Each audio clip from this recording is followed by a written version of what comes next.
So welcome to the Global Discussion, discussions with creatives, leaders and thinkers. Today, I'm delighted to be joined by Jennifer Navarrete.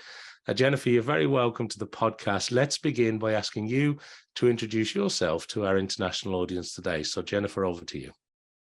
Glad to be here, Simon. My name is Jennifer Navarrete, and I have been a podcaster since the very early days back in 2005, because when I heard that I could record something, put it up on the web, and that no one could stop me, I was like, sign me up, I'm there.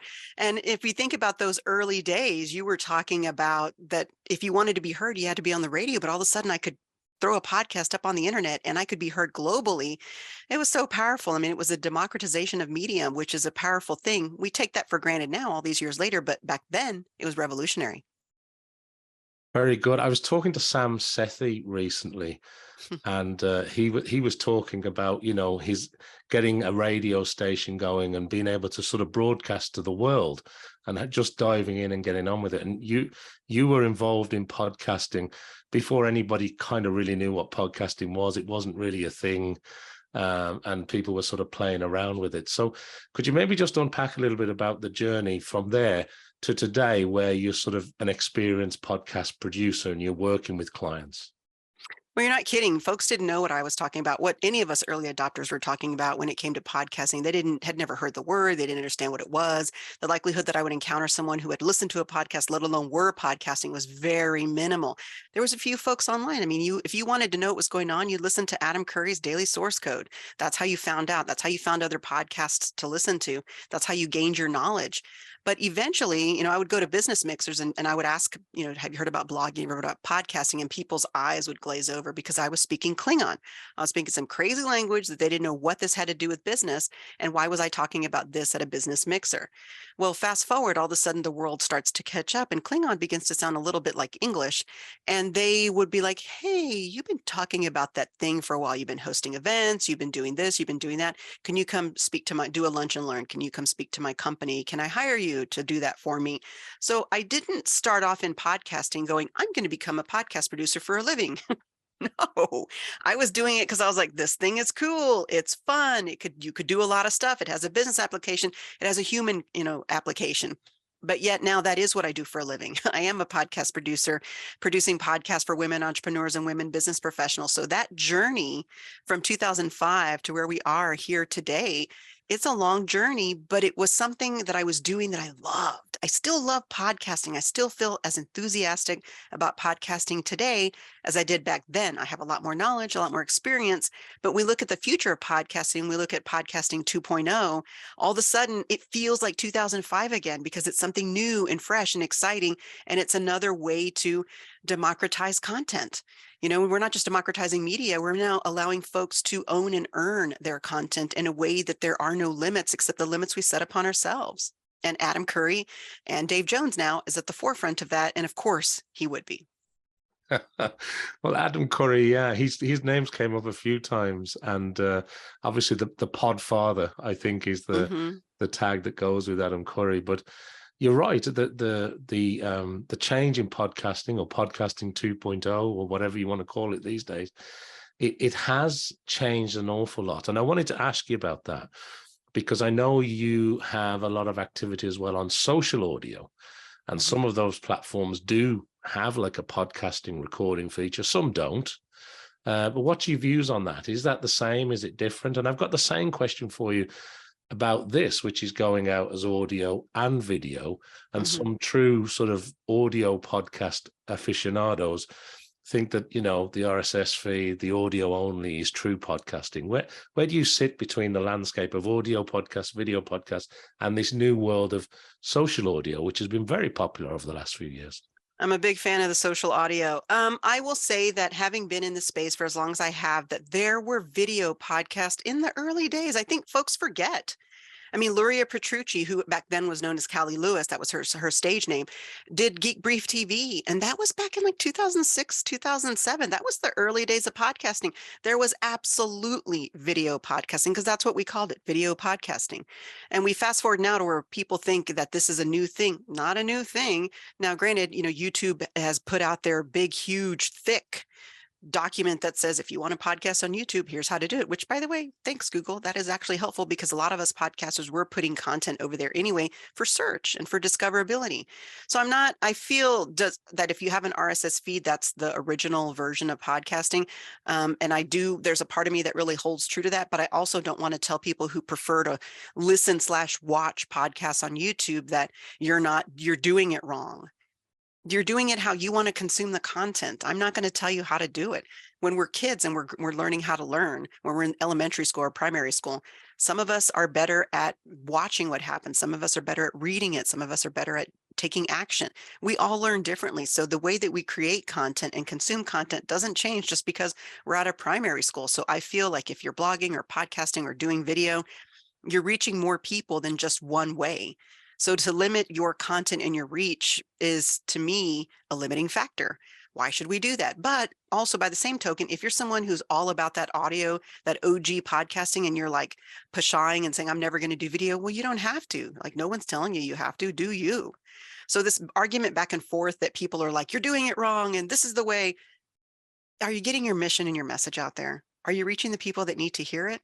Then kudos to you. That's great advice.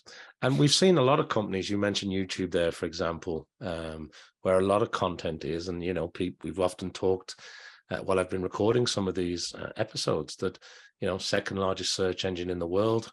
And, it's a place to be. And then, but we've seen other companies, haven't we? Like Facebook tried podcasting for a while. I don't know whether they're in or out at this stage. Spotify made lots of investments in the podcasting world. So the tools and the platforms are certainly changing regularly.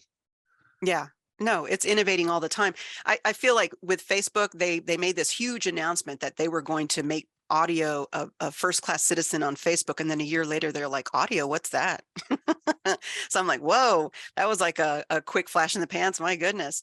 But then we look at YouTube. YouTube was already showing up on, Edison Research would put out and they'd be like YouTube, and YouTube kept climbing up in the stats on where people were consuming content. And it wasn't necessarily maybe that they were watching it, because they would just put it on maybe on their phone or on their computer or on their television, because there's the YouTube app, and they were listening or watching depending on whether you had audio or video. So the audience was already there. YouTube recognized that, and they, went in and made this thing for us. And I think that's good. Again, it's not a limiting factor. I think wherever you want to consume or create content, do that and allow people to enjoy it without making them feel like you're doing it wrong. And in today's world, then, Jennifer, when your clients come to you, what are the typical challenges that they're faced with, or what do you find yourself working with them on the closest? So I have found that my core clientele are women entrepreneurs or women business professionals. Now, I have done agency work, but what I find within the agency work is that it's typically the women entrepreneur types that are inside of the agency that are driving podcasting.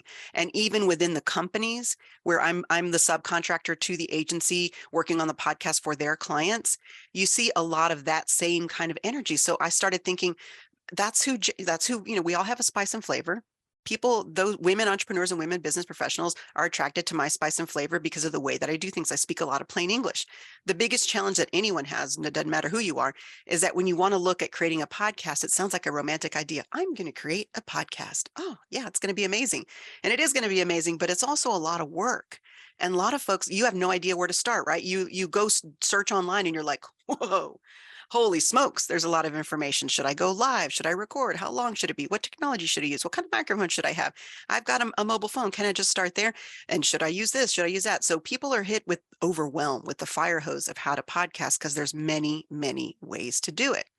So the way that I approach this is in that in plain English kind of a model. I talk about the 4 levels of podcasting. Level 1 is mobile plus apps. Level 2 is you've got a USB mic and you've got a computer and software. If you have an Apple computer, GarageBand came with it. You like Audacity, it's cross-platform. And then level 3 is where you're like, I'm into this podcasting thing. I'm building a studio in my home or my office. And level 4 is where I work with clients, which is that you have a mission and a message that you want to share with the world, but you don't want to learn the tech, and you don't want to go and edit at 3 a.m. and you're not into that stuff, but you do want to get your mission and message out there. So you want to work with a podcast producer, whether that's going into a physical studio or, in my case, working virtually. or I'm a virtual podcast producer. I've done the in-studio stuff and I've done the virtual stuff. And since pandemic, all my clientele is virtual, and that doesn't limit my where I can reach people, which is really nice. So I would say that when I talk to those folks, the overwhelm of the options is where they come with me.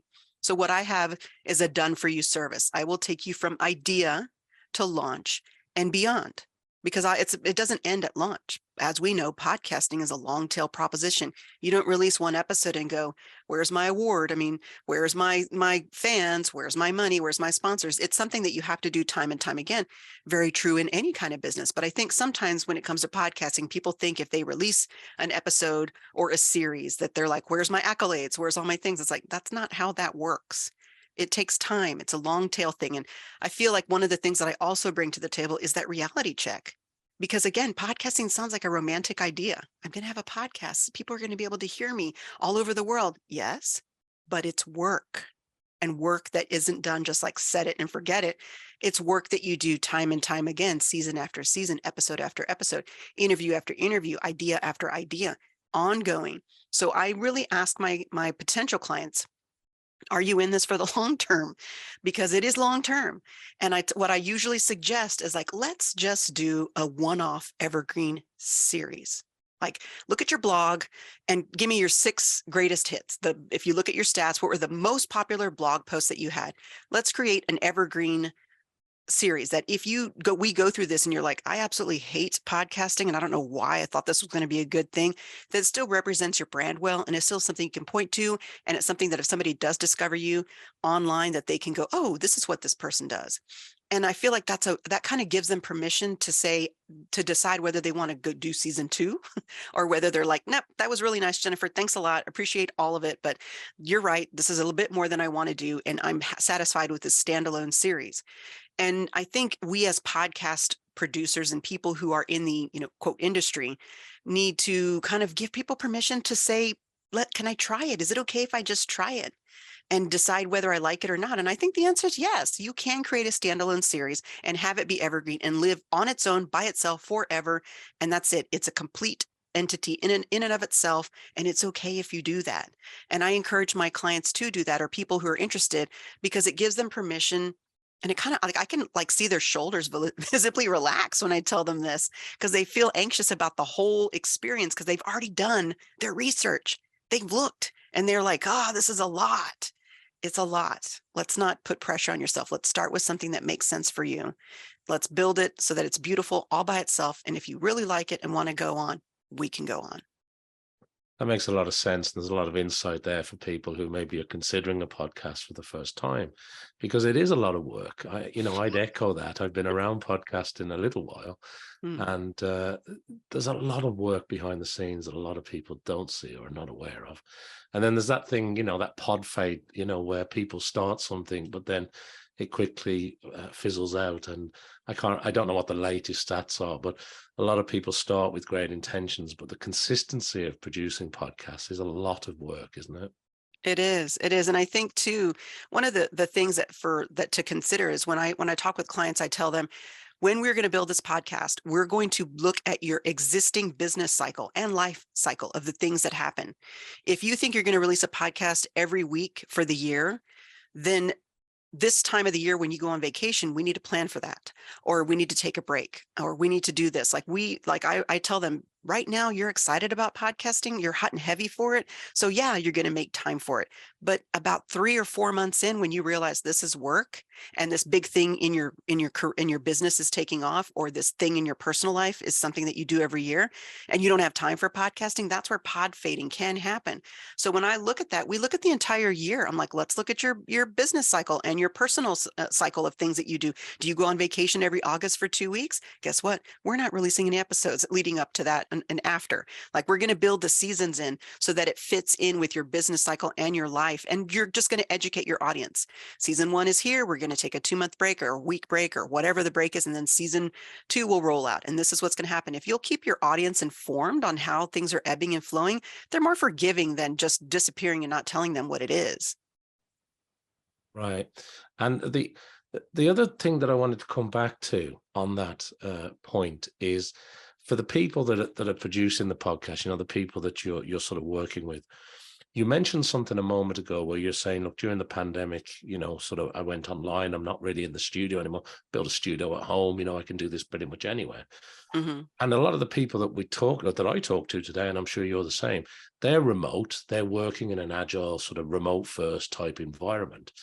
And this is really, the question is really around the tech. A lot of the consumer grade tech is really coming up to par, isn't it? It's really Yeah. helping people. And then of course you've got sort of professional grade tech, which, if people want to take that extra step. But how much has the remote lifestyle, remote working, and the tech played a part in what you do today? Is it's just all happened? The pandemic was a big accelerant to that, or It was it going was. that way anyway, Jennifer?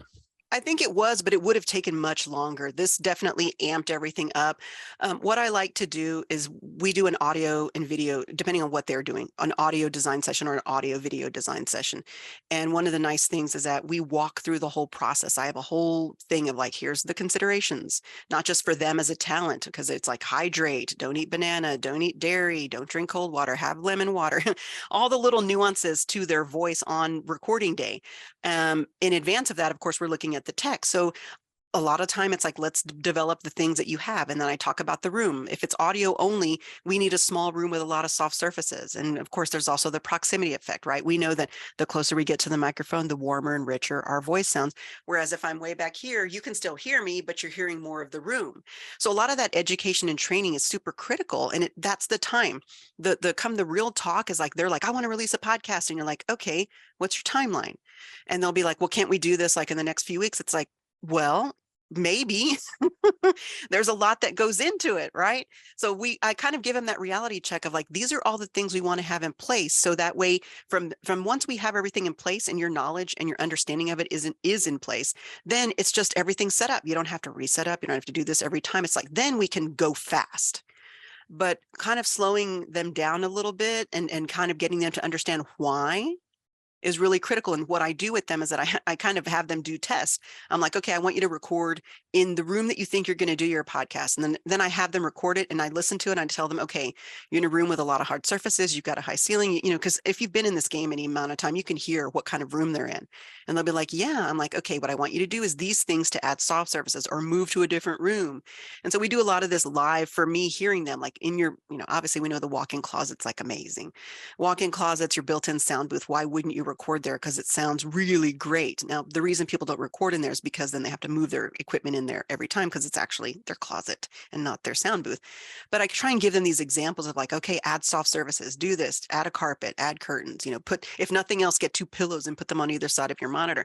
So there's a lot of those basic, simple things that you can do without needing to invest in, huge amounts of equipment or padding on your walls. And I think that real talk or that real approach makes podcasting like a little bit of a lower lift for folks who are thinking they need to invest thousands into a soundproof room or a sound buffered room and all these things. It's like, let's see what you've got around your house. And it's all virtual. I mean, I can hear what they're doing as they're doing it. I'm like, are we doing, are you going to do a mobile one? Well, do you have voice isolation put on? And do you have this? Do you have that? So I think as producers, our job is to meet our clients where they're at, elevate their knowledge, increase their understanding, help them build what they can over time. I mean, we'd all like to go, how much money you got? Blow the big bucks, build this. That's not reality. The reality is all of us, are working, a lot of us are working out of our homes. And so we're looking at our homes and going, where could we do this thing? And what can we do that's not going to break the bank because they're already investing in hiring a professional to help them get there. And so they're building as they go. And I think allowing for that is so important. I mean, podcasting, it's amazing. It's fun. Let's not make it hard. It's kind of hard. Let's not make it harder. I love that. I love that. Thank you, Jennifer, so much for sharing those insights and that wisdom. The other thing I want to ask you before I move on is a little bit about community building, because obviously you've been in the industry a while. You've built up this global network. I'm assuming you can pretty much work with anybody subject to time zones at this stage.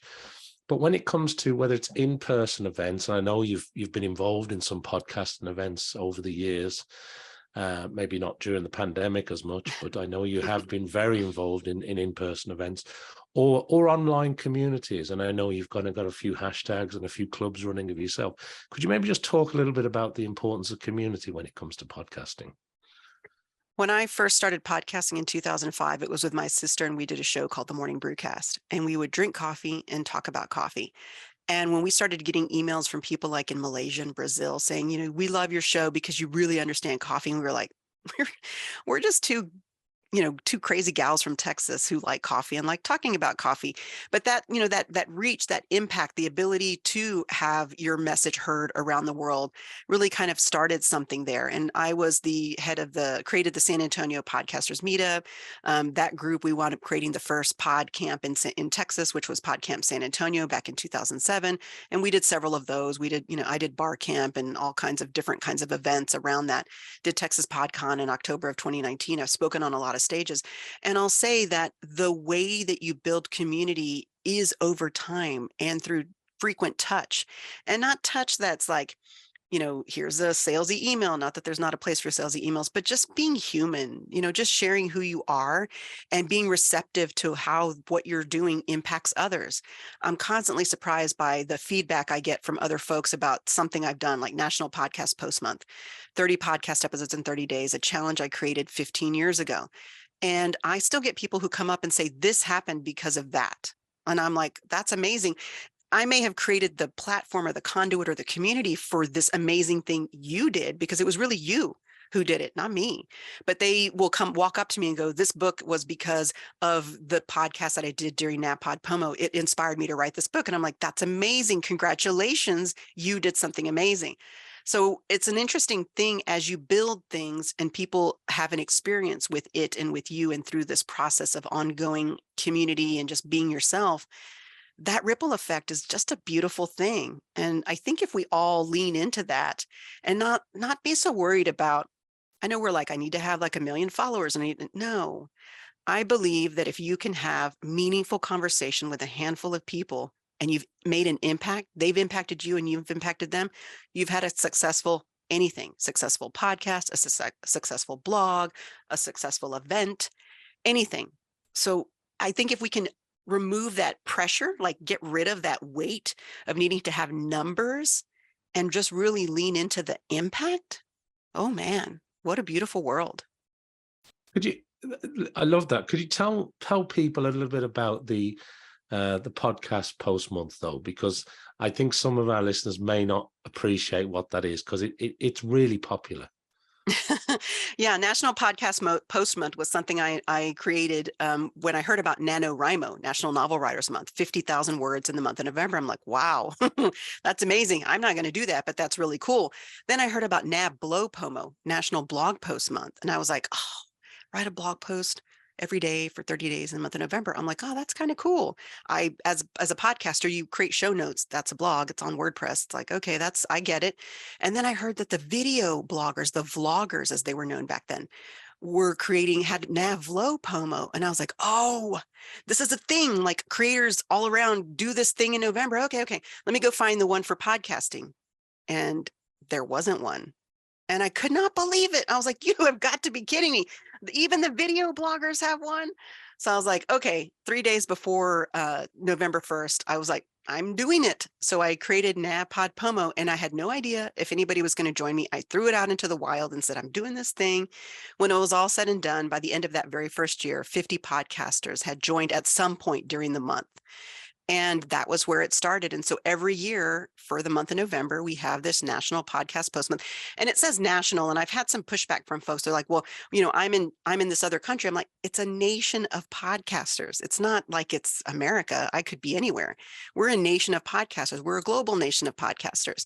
Because if you think about it, they're really, we're all one trying to share our mission and message with the world.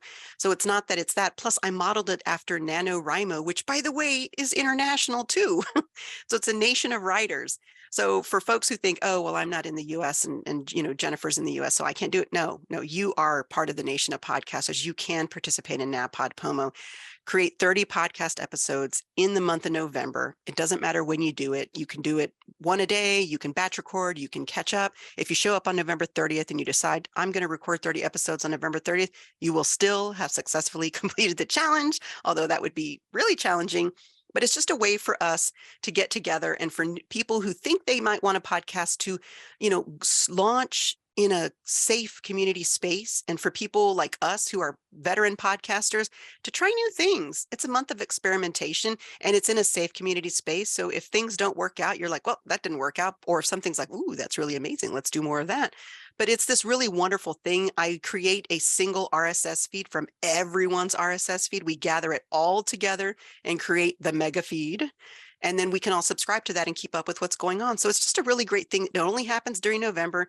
It goes dormant the rest of the year. I don't think I could keep up with it if it continued on, but it's something fun. And if you're looking at your calendar, I might want to just pencil in NAPOD POMO for November 1st through November 30th, 2023. Exactly. And I know people who have been involved in it for the month.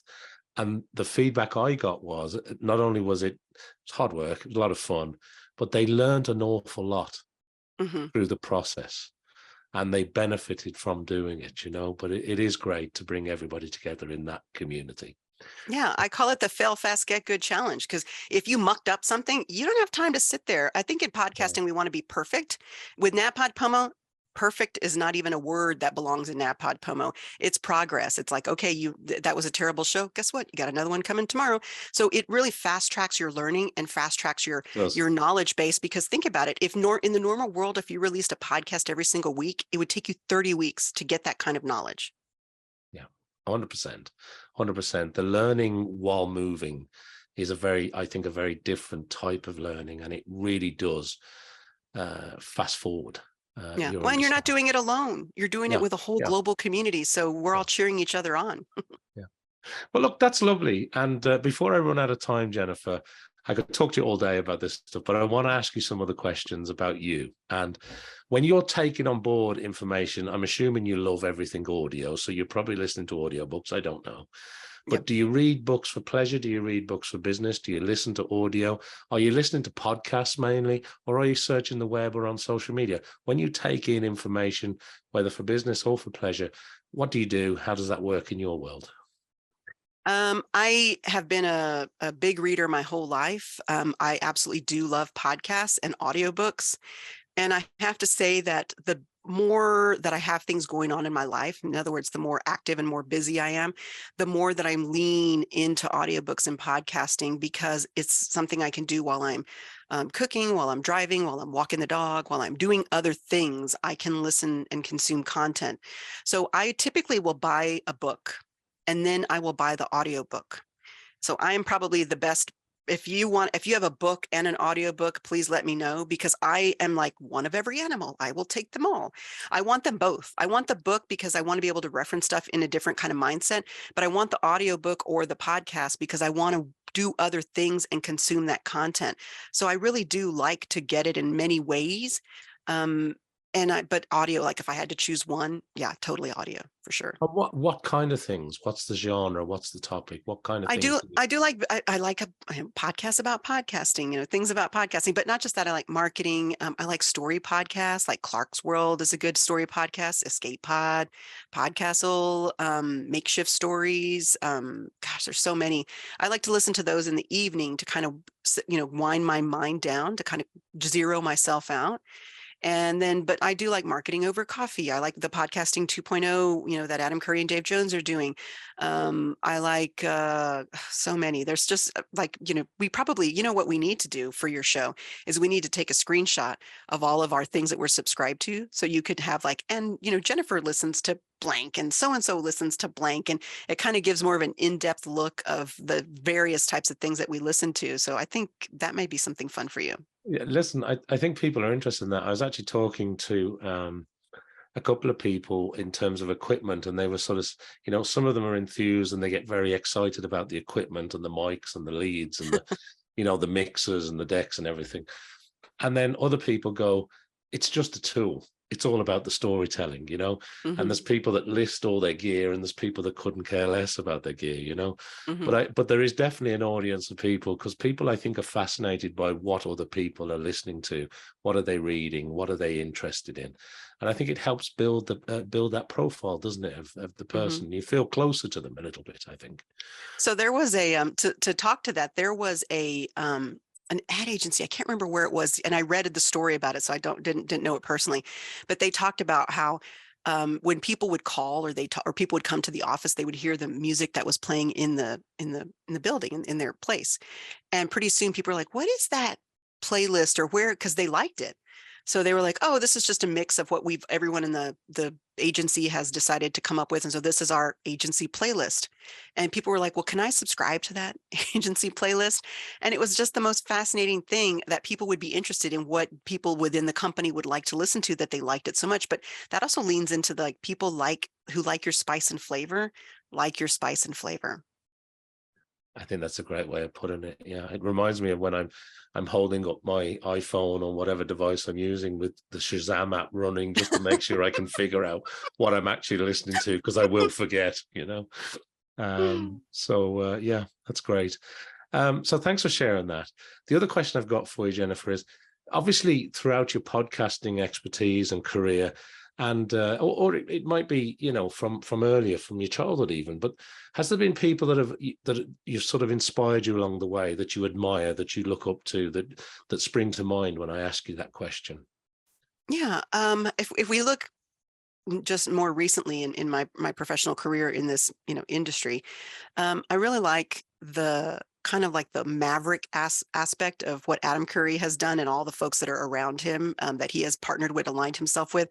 I feel like that is something that pushes the envelope, that blazes a trail in places that that people are like, there's a need to be a trail there. And he's like, there needs to be a trail there. And all of a sudden there's a trail there, and people are like, oh, this trail's kind of nice. I like the trailblazers that are doing new things, but not the new things for themselves. Like, look at me, I'm amazing. No, for themselves, because they want it, but also because they understand and realize that everyone else needs this too. So I also think of people like Chris Hewer and Christy Wells, who created Social Media Club back in those very early days of social media. If you get it, share it, learn, share, grow, which many people will hear me say all the time. I always credit them, because when I heard learn, share, grow, I was like, oh, that's how my whole life has gone from the time I was a little girl. When I learned something, I was like, oh, have you seen this? Do you know about this thing? It's an amazing thing. Because I felt like if we could all learn something, and we could share it, then we could all grow our knowledge and our understanding together. So that's kind of how I approach my business and my life in general, is that learn, share, grow model. And then I would say people like Luria Petrucci, who were doing video podcasts way back in the early days, and who runs a very successful live streaming company now. And those kind of folks who are like those trailblazers, those are the folks that I find the most interest in, because they're doing it. And again, trailblazers that are looking at it not just for themselves, but for the people who are going to come after. They're blazing a trail in order for not just themselves to walk through easily, but for others to come behind them and to have the same success that they have as well. So I kind of like those kind of folks. And I'm probably not naming a lot of folks right now, but those are the kind of an example of the kind of folks that I'm intrigued by. And I hope that I am blazing trails for others as well. And I feel like if we find guides who can lead us along the way, or we can recognize the trailblazers and then understand what they're doing, and then decipher it and become the guide for others, so that those others can guide others, and those others can guide others, then we're leading them down a good path. That's wonderful. Wonderful. Thank you for that. It's a great answer, Jennifer. Thank you. Um, when it comes to, I suppose, linking to the trailblazers and that approach, but has there been any advice that somebody has shared with you along the way that's really stuck with you, that resonated with you, that you still hold dear to this day? Or if not, is there some advice that you find yourself constantly imparting to people and sharing with people because you think it's so important? There's two, to both. The first one was, I shared with you earlier that if you have a handful of people and have meaningful conversation. When I held my very first pod camp, which was in 2007, we announced it at South by Southwest in March, and we were holding it in May. We were like, yeah, we'll announce it there and we'll do it 2 months later. Oh my goodness. we should have given ourselves a whole heck of a lot more time. Well, we didn't know what we didn't know. We just thought, oh yeah, this will be easy. No, it wasn't easy. We got sponsors and that was wonderful. So it was fully funded. It was a free event. But to get people back in 2007 to understand why they should come to a pod camp to learn about podcasting, blogging, and social media and video was a heavy lift in San Antonio, Texas. And so I think we had, I don't know, 35 people registered, and it was 2 weeks before, and I was feeling the panic, but I was leaning on to other people like Erica O'Grady and Michael Verdi and Giovanni Gallucci and Eric Worley and all these other people in Texas that had held camps, not pod camps, but like bar camps and other types of events, user-generated conferences, what they were called back then. And they were giving me advice, and I was like kind of like stressed out about it. And what I got overwhelmingly back, and specifically I remember Michael Verdi telling me, if you have a handful of people who show up and you have meaningful conversations, then your event was a success. And that totally liberated me in the biggest way. We wound up having like, I don't know, maybe 70 people show up, and it was great. It actually was. It was an amazing experience. And that one small, tiny baby event launched so much that happened, not just for me, but across the entire city. Because people who showed up were like, oh, I thought I was the only one interested in this stuff. I didn't know there were other people's interested in this stuff. And it totally shifted the way that we grew in San Antonio as a community. Whereas before we were all individuals excited about new media, now we knew there were others and we could grow. And I did a bar camp the following year, and George Riley, who at the time did the video for TED, like TED, when he walked up to do the bar camp, he said, introduced himself. He handed me his business card, and I looked at it and it said TED. I go, TED? He's like, yeah. I go, like TED? He goes, yeah. I'm like, you live here? So it was that connections and that stuff that really did. But if I hadn't gotten that advice from Michael Verdi telling me that, I could never have appreciated it the way that I gave myself permission to appreciate it. And I take that to this day, and I share that with other folks. The second thing would be the spice and flavor. Like, I think we have to appeal to everyone else. We don't. Your tribe, tribe, I know it's overused, but your people who like what you have to give are going to find you. Now, it may take a while, because your spice and flavor may be, something on the spicy scale, and on the, and so those folks that like that spicy scale, it may take a while for them to find you, but they'll find you. Just keep saying your mission and your message. And that's the third thing. We all have a mission and a message, every single one of us. We may have several throughout the course of our lifetime, but there's something within us that will not leave us alone. Like, it constantly rises to the surface, even if you're doing something completely opposite of it, and like your profession is over here, but this other thing just keeps bubbling up, and it keeps rising, and it keeps telling you, like, it won't leave you alone. Go speak that message. Go share your mission. Go do the thing. Just on the side, quietly to yourself, get it out of you, because there may be one person on the other side of the world that needs to hear it, needs to see it. And you could have this huge impact on them. Sometimes people come back to you and tell you, hey guys, I heard your thing and that did this. Most of the time they never do. And it's not because they don't want to, it's just they don't. So that ripple effect of sharing your mission and your message is super powerful, even if it is just a handful of people, because beautiful things blossom out of that. That's incredible advice, and incredible insight too. And yeah, you just had me walk down memory lane, yo. well, listen, that's great, because you talked about South by, and I was thinking about my experiences of South by, and you don't have to be the couple of thousand people packed into a venue that can't handle it, with people crowd surfing. It's about the one-on-one connection. It's having those meaningful conversations. So that took me back to that memory myself. And the other thing, in terms of that line where you'd say, look, they aren't your people.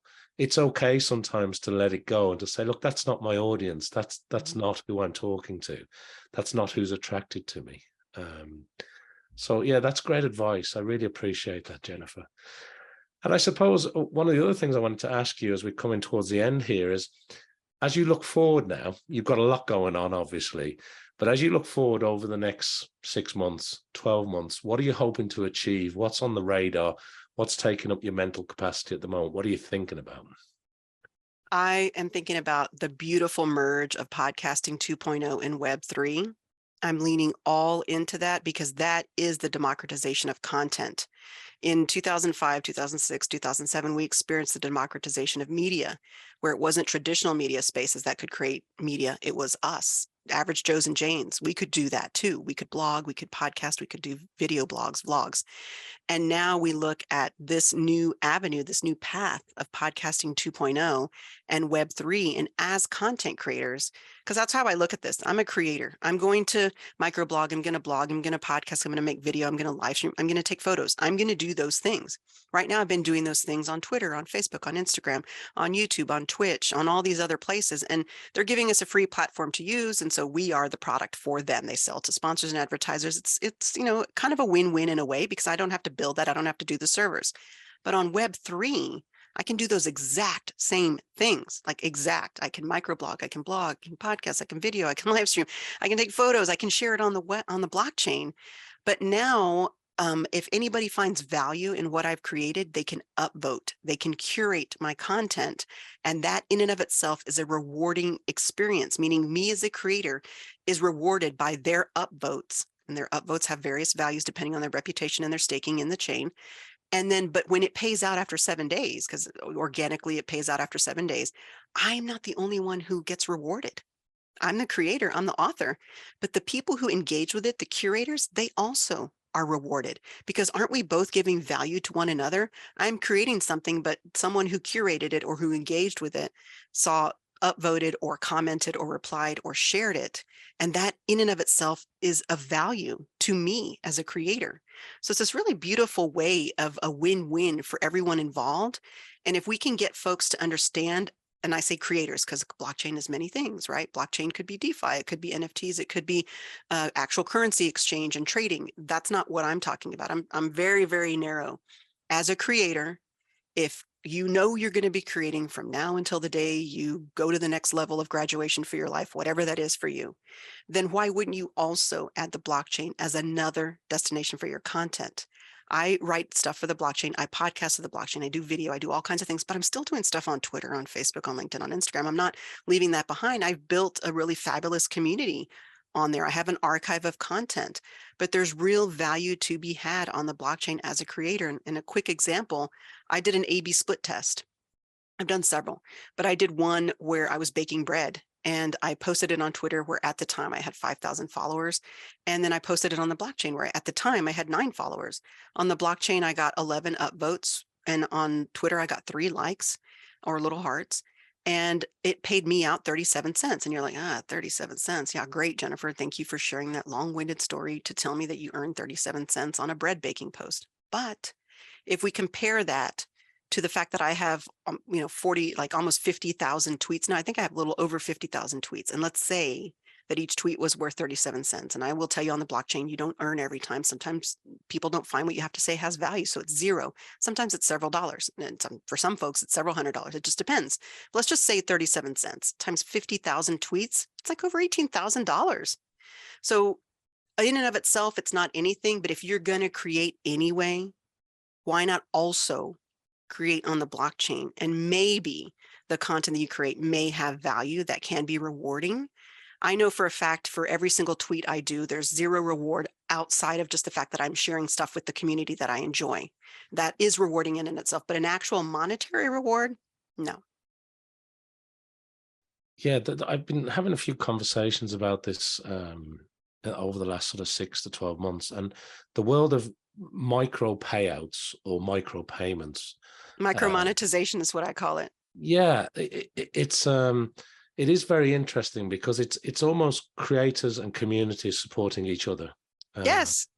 And yes. It does add up pretty quickly. I know we were talking about a small amount there for one example, but it's about a shift in the landscape, isn't it? It's away from the 3 or 4, 5 or 6 big platforms that kind of control everything to that sort of democratized, decentralized, if I can use that word in inverted commas, way of creators actually being able to receive monetization for what they're doing, which adds value, which helps them to continue doing what they're doing. And I think that's a very fascinating and exciting area. And I think we're going to see a lot more development there. I would echo what you're saying. Yeah. And if you're a podcaster and you have not taken a look at podcastindex.org, what Adam Curry and Dave Jones and all the other developers are doing, all the app developers, you're missing out on a really great opportunity, because if you do nothing else but add the value block to your existing RSS feed, which go to podcastindex.org, there's the steps on how to do it. Then if I'm listening to your podcast on a Podcast 2.0 enabled app, which is not Apple Podcasts, not Spotify, then I can say, ooh, what Simon said at this point, or what his guest said at this point, that was powerful. I'm going to send them a boostagram, which is a boost of Satoshis and a message. And I'm going to tell them, hey, I really like what you said here. Here's, 100 Satoshis, 1,000 Satoshis, 5,000 Satoshis, whatever I decide it's worth. I get to decide the value that I found in whatever it is that you created. And you created the podcast anyway. You were going to create it anyway. You just added the value block to your RSS feed and allowed someone like myself to go, oh, that's really cool.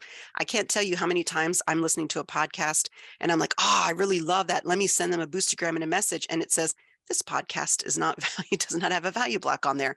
Why don't you reach out to them and let them know so that they can add the value block? And it's like kind of frustrating because it's kind of a limiting factor for me as a listener to be able to engage with you as a podcaster. Because it's that extra touch, it's that extra layer, that extra level of intimacy that we feel with podcasters. We jam those earbuds in and it's a very intimate experience when people listen. Now I want to be able to have feedback on what you just said, and I want to reward you for it because I found it had value. Why can't we reward one another? Why can't we value one another? We should. Yeah, and I love the fact that the creator themselves can set the price. And I love the fact that you can just jump in, as you say, at any particular moment and sort of sats are the currency, if you like. So yeah, Satoshi's, right? So the a micro fractional amount of a Bitcoin. So as Bitcoin goes up and Bitcoin goes down, it fluctuates. Yeah. So it's a fascinating space. I would certainly encourage people to find out more, and it's developing rapidly. So fast. Fast. That's great. Love that. Love that. That's where your focus is. Thanks for sharing that. A great topic for people to look into if they're not familiar with it. There's a bit of learning involved too. You think that I'm speaking Klingon before? I'll tell everybody now. If you're going to go look at that, go listen to the Podcasting 2.0 podcast because they're the one. Alex and Adam and Dave are really driving this happening, and of course the app developers are along on that journey and helping to build as well. But I will tell you that as much as I know about podcasting, when I first started listening, I was like, I understand a very small amount of what they're saying. Oh my God. But I knew that this was the future of podcasting. So I stuck it out. And now I understand a little bit more of what they're saying. They still go off into the deep end on programming and all this language that I don't understand, but it's worth it to figure it out because I'm finding real value in leaning into it. It is getting easier. It is going to be less Klingon and more of, a language we understand. But if you listen to that and you go, whoa, this is way over my head. It's way over my head, but it's worth sticking it out. And if you need help, there's enough of us out there that can guide you. 100%. And some of the developers, they're making the front ends a little bit easier for people to navigate. So I think that will help tremendously when it comes to the uptake and the scalability of it. So, true. Well, that's wonderful. That's wonderful. I love that. And I suppose the final thing I wanted to ask you is there anything else that you focused on or anything else I haven't touched on that you'd like to share with our worldwide audience today? And also the second part of that is for anybody that wants to reach out to you, whether it's for your podcast producing expertise or to reach out and get in touch for lots of the other areas that we've touched on today, where's the best place for people to find you? I would say that I think we need to be really lean into us and what we find value. A lot of times, we're always like, quote, keeping up with the Joneses. And I don't know if that's just an American saying where you feel like you have to keep up with what everyone else is doing because so-and-so said this is a measure of success. The reality is only you can decide what a measure of success is for you. And to try and keep up with the Joneses or keep up with anyone else, if it's not your thing, is a mistake. Be more authentic, be more you.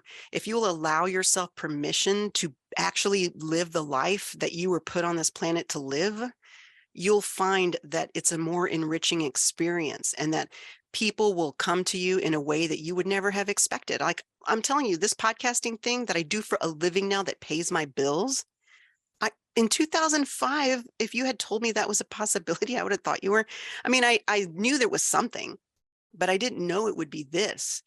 I just leaned into it. And even when I had a lot of naysayers. I'll tell you right now, I had a lot of naysayers telling me you're wasting your time. You should go out and do this. Like, this makes money. Why are you doing this? You know, you're up at 3 a.m. doing editing sessions. What are you, nuts? So there was a lot of naysayers in those early days. But I also had people who were supporting me thinking, oh, that's really cool. Yeah, I can see what you're doing. That's fun. But it's real easy in those early days of something to listen to the naysayers and think this thing that you know is real. And I did. I was like, this is a thing. Oh my gosh. I couldn't get over it. Wouldn't leave me alone. And it still doesn't. And I'm thrilled that it doesn't. I love podcasting. But I leaned into it when there was no money, when it was costing me money, when I was doing 3 a.m. editing sessions, when I just knew. I can't imagine what my life would be like if I hadn't leaned into it, if I'd listened to the naysayers. If there's something inside of you that will not leave you alone, and you know that it's your thing, it's your mission and your message, do the thing. Dust off everyone else who's going to tell you shouldn't be doing that. I mean, granted, if it's illegal, don't do that. But I'm talking about your gifting. Like, if you have this gifting and people are kind of, and you're like, oh, but people's, no, do this, go forward, lean into you, do the thing. Life is much better that way. At least it has been in my experience. That's wonderful. That's a lovely point. And where will we send people to, Jennifer, if we're directing people towards you? Where do you send people these days? I'm ePodcaster on Web 2 and Web 3. So if you go to Twitter, twitter.com/ePodcaster, if you go to Linktree/Blue Media, I mean, if you just look me up, I'm pretty easy to find. I try and keep my branding consistent for that reason, because how frustrating is it when you're looking for someone who is someone on here and then you look for them over there and they're not who they are over there, and it's really difficult. So I'm me everywhere. And if you just do a quick search, you'll find me. I'm easy to find. That's wonderful. Well, look, that brings us nicely to the end of our discussion today. Although I do feel, as I said earlier, we could talk for hours and hours. It's been an absolute pleasure to have you on this episode of the Global Discussion, Jennifer. Thank you for that. And thanks to everybody who's watching, listening. We certainly want people to like, subscribe, follow, do all the usual things that you do with the podcast. And I hope that people come back and join me again for some more discussions with more creatives, leaders, and thinkers. But thank you so much, Jennifer. It's been an absolute pleasure talking to you today. It's been fantastic. I love what you're doing. It's very powerful to amplify voices and to allow people to be part of this experience that you're creating. So thank you. Thank you, Jennifer. Talk soon.